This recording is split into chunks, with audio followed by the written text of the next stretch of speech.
After a pause for affect, the bard switched to singing the real news. 3 new calves for Farmer Dill Chad.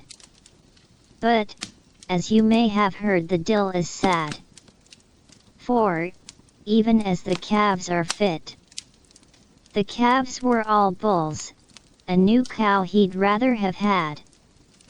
Strum, strum. The inn of Wenspent had closed for 3 days. After a fire in the kitchen left the town in a haze. And the carrots taste fine. Not charcoal at all, so everyone says. With that the bard winked to a few polite chuckles and claps. And, the bard seemed delighted with this response and went on.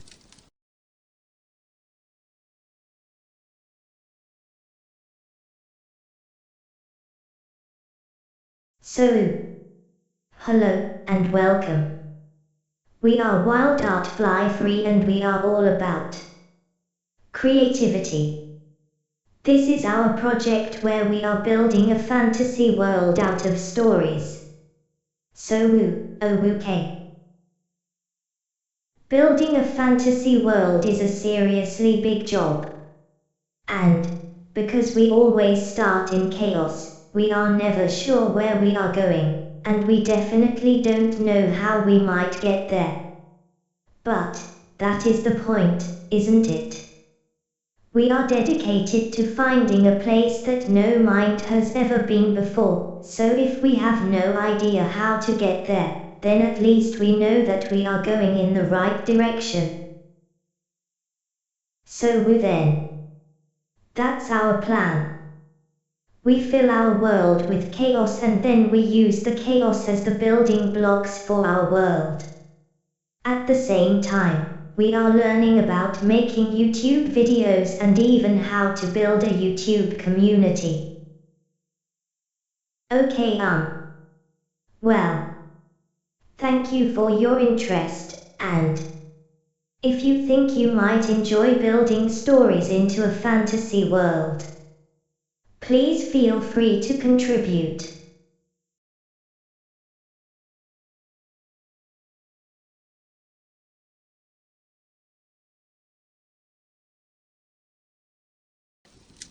A young gnome woman in a bright yellow robe was calling out. Or, Pete thought, maybe she was crying, like a town crier does. But, probably this wasn't a town crier, but a bard. She had some sort of stringed musical instrument strapped to her back. Hear the news. Hear the news. Know what has happened and what are the views. The gnome called out. Yixi was standing next to Pete. She came close and reached to talk to him so that only he could hear. We would hear a lot more of the news if she wasn't forcing it all to rhyme. Then the bard, and she was definitely a bard, pulled her lute around to play. And she continued. Come and listen, yes you all. Strong or slender, quick or tall.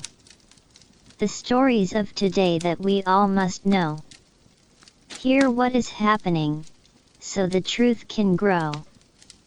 Gather all and make ready. For the facts I have found. What dangers await, or where the treasures abound. Pete spoke for Yixi and Eldon to hear. I think we might as well get comfortable. Our songbird is waiting for a bigger audience. They turned their attention to the gnome bard. She strummed again and continued. Hear the news. Hear the news. Know what has happened and what are the views. And the bard went on, but now, not so loud, but with strumming and picking the lute as well. And she sang a song about how important it was to hear the news. And then, after a pause for affect, the bard switched to singing the real news. 3 new calves for Farmer Dill Chad. But, as you may have heard, the dill is sad. For, even as the calves are fit. The calves were all bulls, a new cow he'd rather have had. Strum, strum. The inn of Wenspent had closed for 3 days. After a fire in the kitchen left the town in a haze. And the carrots taste fine. Not charcoal at all, so everyone says. With that the bard winked to a few polite chuckles and claps. And, the bard seemed delighted with this response and went on. But, now with a slower, more serious tone. In the power that the gnomes call Toonbag, King Evermore set his tongue to wag. He said the dragons are friends and no fear. But it's elves and humans who take our people dear, and seek gnome lands for their candle power flag. It's all the old question, who do you trust? Choose your friends with care, and your enemies where you must. In Swanford they feared dragons, but none did appear. Yet the Swanford don't know it, because no people stayed anywhere near. The Haylicken call out, that Swanford was a nest, and the people are a lost egg, is proof of the test. They said they had known about Swanford and why the people all leaving was from their prophecy. At the mention of Swanford, Pete, Yixi, and Eldon all listened, now more alert. Pete had told the people of Swanford that dragons were coming. The dwarf wizard told the townsfolk that he had imminent news that the dragons wanted to make Swanford into an example. Pete told the people that the dragons were starting a war with the Candle Power and Swanford would be the first strike. Almost all of the people of Swanford left. They were afraid. The truth was that Pete had taken on the job of emptying out Swanford. The Haylicken leader had declared a prophecy. As with most prophecies, the words were vague, but someone had worked out that the prophecy might mean that the town of Swanford would be emptied of its people. So the Haylicken bosses hired Pete to help empty the town. Pete thought about that. It had all been too easy. There must have been other people besides himself working at scaring the people of Swanford. But, the Haylicken had recognized Pete's success and had paid him. And ever since then, Pete has felt guilty about what he had done to the town and its people. Pete didn't actually believe that his plan would work. It probably shouldn't have worked. It certainly shouldn't have worked as well as it did. With what Pete said, a few people might have left for a few hours. Maybe they would have waited just outside of town to see if anything would happen. But the people left and didn't come back. They were very afraid and certain that there would be no Swanford to come back to. Pete noted, with serious relief, that there was no mention of wizards or magic elementals or dwarfs with iron.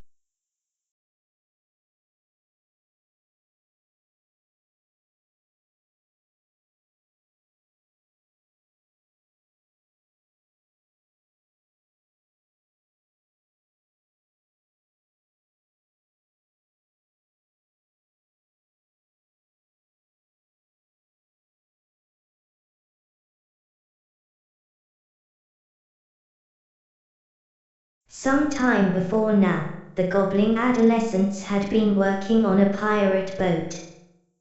The pirate boat went from town to town offering side shows. The goblins learned to be circus workers and even performers. Then one day, the boat crashed on the east coast of Beturtle Bay.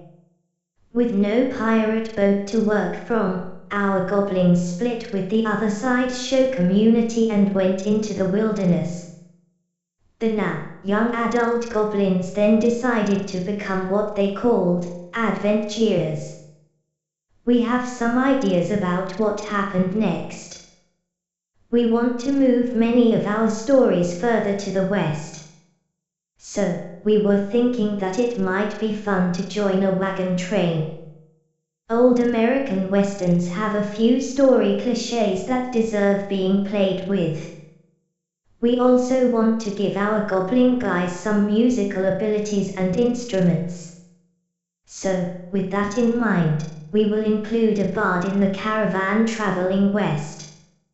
Maybe, that is how the bard in the wagon might first meet the goblins. Could it be the bard who would think that the goblins might be the type of people who would attack a wagon going west? What type of a person is our bard in a wagon going west? Why would he accept the goblins as travel companions? Let's say that our bard might be thinking that goblins are victims. But, the goblins do not think of themselves as victims. Should they go along? Should they play the victim card? If it allows them to manage the bard, is it worth it? This storyline shows promise. The bard can go through a character arc as he learns not to stereotype, even if it seems to be in a good way. People are all too complicated to label in that way. Oh, okay. Maybe our bard is a gnome. That would fit. Could we have a gnome female? Should we talk about a relationship with Zygmemson, or with Jish? Our goblins are now young adults. How old is our gnome female bard? Maybe a little bit older, but less experienced. And maybe we can give her Dunning-Kruger confidence, repeatedly. So, she might be the counter to Jish, who thinks that he is slow-witted. Our gnome girl can explain stuff to Jish, in simple, but often wrong ways. But, we do want the best for her, so this gnome bard can learn. Maybe it just takes 3 mistakes before she catches on. On the other hand, Jish might work it out right away, but not want to say anything. Maybe just when the bard first sees our young goblins, she will assume that she is being attacked. Then, just in time she sees someone on a horse and calls for help. But the help that arrives on the horse, is another goblin. Eeks can come and go, but is not part of the caravan group. Eeks will be riding Lily. The cart can be pulled by a goat. We have one around somewhere. The goblins can learn to play music. They can do some circus tricks. But, what if the audiences don't like goblins? We can play with that idea. Maybe, no girl can try to stand up in righteous indignation. But, then the goblins, who have experience with the problem, can explain to her that goblins deserve their bad reputation. Gnome bard girl will need to learn how to show that the goblins are at least a little bit tamed. So, what do you think? Does any of this make sense? We are going west. As we travel we meet communities of all types. Maybe we can get between 2 fighting communities that are so similar but fight over the simple. Should we have a Harlequin village fighting against a Houchering village? Of course, we have lots of other beliefs to play with. Anywho, it will be from the caravan that the goblins are hired to rescue linearly. Then, what will happen to the caravan? Will Outlook continue on the caravan with the baby? Should the caravan start doing a regular route? Maybe a year to complete.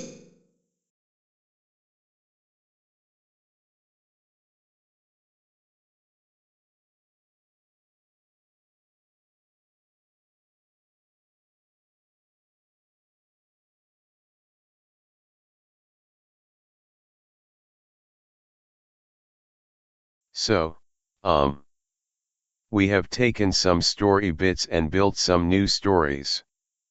So now, we have these new story bits. And of course, with each new story that we add to our world. And also as our characters and settings and plots all get more detailed, so does our world. Yes, it is fun. And now we have the job of remembering and studying some of our loose ends. We have been building our stories and story bits for a long time, and well, we have a whole lot of story ideas that got left behind. So, now, let's see if we can remember some of these lost story bits, and maybe see how they might fit into where our current stories are going. I think that makes sense. It has been at least a little while since Chugskid had his heroic moment facing off against the Mi-Go in Swanford. That was a huge moment to more than one story. The two entities had just faced off for a classic battle of good versus evil magic. But, suddenly, when Chugskid's friends and followers brought their iron tools out, the magic duel ended. Because magic gets confused near iron and magnets, the evil Mi-Go and the sort of good Pix disappeared to wherever magic entities go. And that changed the battle from good against evil magic into a new battle of all magic against iron. So, what happened then? We didn't hear about Pete and Chugskid having a scrap, so let's just assume that, instead of fighting, both sides went away to think about it for a while. But we did say that Chugskid was going to be the leader of the dwarf miners in a war against the magic. Is that what happened?